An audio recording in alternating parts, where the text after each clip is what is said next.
So hello guys, welcome back. कैसे हो आप सब लोग? आई होप समझते होंगे। और आज का टॉपिक जो है फिर से लेके आया मैं एयरलॉक वॉल के बारे में। एयरलॉक रिले या एयरलॉक रिले या एयरलॉक वॉल के बारे में हम लोग देखने वाले, कैसे वर्किंग करता है, किस तरह होता है, क्या है। So what is airlock relay and what is airlock wall? दोनों बेसिकली सेम है। एयरलॉक वॉल है एयरलॉक रिले व्हेन यूज, हम तब यूज़ करते हैं इसको जब हमें एक डिज़ायर आउटपुट चाहिए और उस डिज़ायर आउटपुट पे नहीं मिल रहा है हमें, या तो एक्चुएटर हो, ये वॉल्स एक्चुएटर में हम लोग बात कर रहे हैं। When we require the desire output and suddenly the air supply is fail, air supply fail और power supply is fail, then this component will work. It will save the whatever the air is remain in the actuator or in the body. It will be like a cap of a tire. सब समझ लो आप। एक wall कैसे काम करता है, जब उसमें हवा होती है और कैप होता है ना, कैप जो हवा का वॉल होता है वो इस तरह से एक्चुएटर का वॉल होता है। वो उसे स्टोर करके रखेगा, वहाँ पे रोक के रखेगा और उसे एक डिज़ायर, जब तक उसे डिज़ायर एक एयर क्वालिटी नहीं मिल जाएगी, एक मतलब उसे आउटपुट जितना चाहिए, जितने में वर्क करेगा उतना वैल्यू का, अगर उसको एयर प्रॉपरली नहीं मिल रहा है तो वो वहाँ पे लॉक करके रखेगा, एयर लॉक को रखेगा। और नाम ही एयर लॉक रिले। जो हमारे सिग्नल्स आता है, जो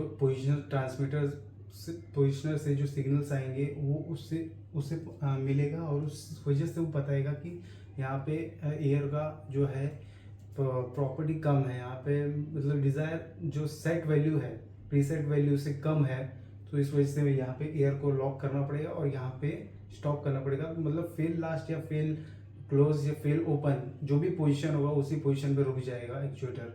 तो इसलिए एयर लॉक रिले का यूज होता है। This is a safety major, this is used in the solenoid valve, used in the actuator pneumatic and this transmitter positioner, transmitters, limit switch. So this is all about the air lock and air lock relay, कैसे काम करते हैं, यहाँ पे किस तरह से work करता है। सो बेसिकली कंपोनेंट इसके अगर मैं बात करूँ तो यहाँ पे बॉडी उसकी होती है एक, ठीक है, केसिंग होता है, यहाँ पे कवर होता है उसका, ठीक है, प्लग्स होते हैं एंड डायफ्राम वॉल होता है। यहाँ पे डायफ्राम एक ये लगा होता है, वॉल ही बोलो इसे, या फिर आप डायफ्राम समझ सकते हैं, प्रेशर प्लेट की तरह होता है प्रेशर देने के लिए।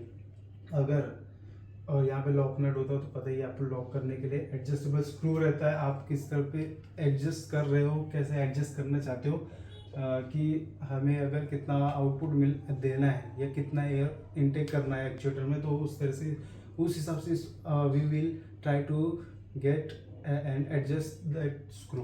सो यहाँ पे जैसे ही हमें सिग्नल्स से इनपुट मिलता है, अब अगर डिज़ायर आउटपुट से प्रीसेट वैल्यू से कम है, डायफ्राम वॉल क्या करेगा, ऊपर जाएगा एंड यहाँ पे स्प्रिंग्स जो लगी होगी, ठीक है, यहाँ स्प्रिंग्स जो होगी, स्प्रिंग्स की जो स्प्रिंग की डिफॉर्मेशन या स्प्रिंग का प्रेशर होगा, स्प्रिंग का प्रेशर से ज़्यादा डायफ्राम वॉल का प्रेशर होगा यहाँ पे। क्योंकि यहाँ पे क्या हो रहा है कि यहाँ पे एयर का जो है इनटेक कम हो रहा है, तो जैसे ही डायफ्राम वॉल पे प्रेशर गिरेगा तो ये स्प्रिंग को ऊपर की तरफ धक्का करेगा, मतलब प्रेशर को ऊपर की तरफ लेके जाएगा, स्प्रिंग को ऊपर की तरफ लेके जाएगा। सो इससे क्या होगा कि एयर का जो है, एयर जो इसके अंदर आ रहा है वो लॉक हो जाएगा, वहीं पे स्टॉप हो जाएगा। जैसे ही डिज़ायर एयर जैसे किसी कारण से अगर एयर का फ्लो रुक गया, मतलब एक्चुएटर में एयर नहीं जा रहा है, पावर सप्लाई ख़त्म हो गया, ठीक है, न्यूमेटिक जो भी एयर है वो बंद हो गया, किसी तरह शट डाउन हो गया, इमरजेंसी ब्रेक डाउन हो गया, सो ये उसको रोक के रखेगा।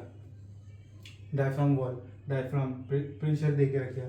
जैसे ही आउटपुट हमें मिलना चालू हो जाएगा, मतलब एयर का इनटेक आना शुरू हो जाएगा, प्रीसेट वैल्यू पे प्रॉपरली आ जाएगा, सो स्प्रिंग का प्रेशर आएगा नीचे और डायफ्राम वॉल नीचे हो जाएगा। तो ये क्या होगा, वॉल जो है यहाँ पे pressure input and pressure output, ठीक है, यहाँ से इनपुट गया और ये ऊपर गया तो क्या होगा, प्रेशर को रोक के रखेगा और जैसे ही नीचे आएगा तो यहाँ से प्रेशर आउटपुट मिल जाएगा हमें। जैसे ही नीचे आएगा डायफ्राम वॉल और यहाँ से वॉल खुल जाएगा, तो वॉल इसमें क्लियरली नहीं समझ में आ रहा, बट हम इसमें नेक्स्ट वीडियो में पूरा क्लियरली समझेंगे जैसे यहाँ पे वॉल्स किस तरह कैसे ओपन हो रहा है, किस तरह जा रहा है, एंड इनपुट एंड आउटपुट कैसे दोनों वर्क कर रहे हैं। सो दिस इज द, यहाँ से आउटपुट हमें मिलेगा और डिज़ायर आउटपुट जो भी है एयरलॉक का एक्चुएटर का मिल जाएगा, तो ओपन या क्लोज पोजीशन में जो भी एंड पोजीशन उसका होगा तो उस पोजीशन पे वो पहुंच जाएगा।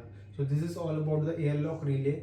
यहाँ पे ये ऐसा एक काम करता है कि एक्चुएटर का एक ट्रांसमीटर का काम करता है पूरा का पूरा, कि एक्चुएटर को डैमेज न होने दे, और किसी कारण से ब्रेकडाउन अगर सडनली अगर एयर का फ्लो रुक जाता है या कुछ भी हो जाता है एक्चुएटर में, कोई भी प्रॉब्लम्स आती है, तो एयरलॉक रिले उसको वहीं पे लास्ट पोजीशन पे स्टॉप कर देता है। सेफ फेल सेफ या फेल क्लोज जो भी है उस पोजीशन पे सेव कर देता है ताकि कोई डैमेज ना हो वहाँ पे। तो this is the use of basically इसमें जो हम समझे कि एयरलॉक वॉल एयरलॉक रिले का कट ऑफ सेटिंग भी होता है, जो कि हमारा जो 0.2 अगर बात करें तो यहाँ पे 0.2 से 1. ठीक है 1.0 मतलब 0.2 से 1 kg पर सेंटीमीटर स्क्वायर तक जो है कट ऑफ वैल्यू सेट करते हैं हम लोग, जो कि हम लोग पढ़ेंगे आगे पूरा कट ऑफ वैल्यू कैसे सेट होता है, किस तरह होता है, वैल्यू कैसे लेते हैं यहाँ पे। तो बेसिकली इस वैल्यू की इस रेंज में हम लोग जो है इसे लेते हैं और इस वैल्यू को पुट करते हैं, जो कट ऑफ उसका जो है रेशियो सेट रहता है एयरलॉक रिले का। सो बेसिकली हम लोग समझे कि ओवरऑल वर्किंग कैसे करता है और किस तरह से काम करता है ये, और क्या क्या कंपोनेंट उसमें है, क्या क्या चीज़ें हैं। ठीक है, सप्लाई प्रेशर जो कि है हमारा, अगर हम यहाँ से दे रहे हैं तो सप्लाई प्रेशर पीछे मतलब सप्लाई प्रेशर एक नाम दिया है इसको। ठीक है, प्रेशर इनपुट एंड आउटपुट। तो हम लोग देखें कि क्या चीज़ें हैं इसमें, और भी चीज़ें एलोबरेट करेंगे। एक्चुएटर के और भी कंपोनेंट्स हैं, सोलेनॉइड वॉल्स है, ठीक है, पोजिशनर है, एंड और भी कंपोनेंट है, एयरलॉक वॉल है। एयरलॉक वॉल भी सिमिलर ही होता है इसके तरह, एयरलॉक वॉल और एयरलॉक रिले तो हम लोग ये देखी जो है एक ही चीज़ है। मैं वही चीज़ फिर से बोल दिया, बट और भी कंपोनेंट है जो हम देखने वाले, और EFR वगैरह मैंने और भी टॉपिक्स बताई है, तो आप देख सकते हो वहाँ पे भी जाके, और ऐसे और भी वीडियोस हम लेके आएंगे या डालते रहेंगे। तो कैसा लगा आप लोग को ये टॉपिक कमेंट करके जरूर बताना, एंड वीडियो अच्छी लगे तो लाइक भी करना, शेयर करना, एंड और जो एक्चुएटर के बारे में अगर थोड़ा बहुत जानना चाहते हो तो उन लोगों को शेयर करना वो लोग तक, और न्यू मैकेनिकल की स्टूडेंट्स है तो वहाँ तक जाएगा, तो वो लोग को भी एक्चुएटर के बारे में थोड़ा पता चलेगा और चीज़ें। So thank you so much guys for watching this video, and मिलते हैं फिर नेक्स्ट वीडियो में, तब तक के लिए चलो बाय।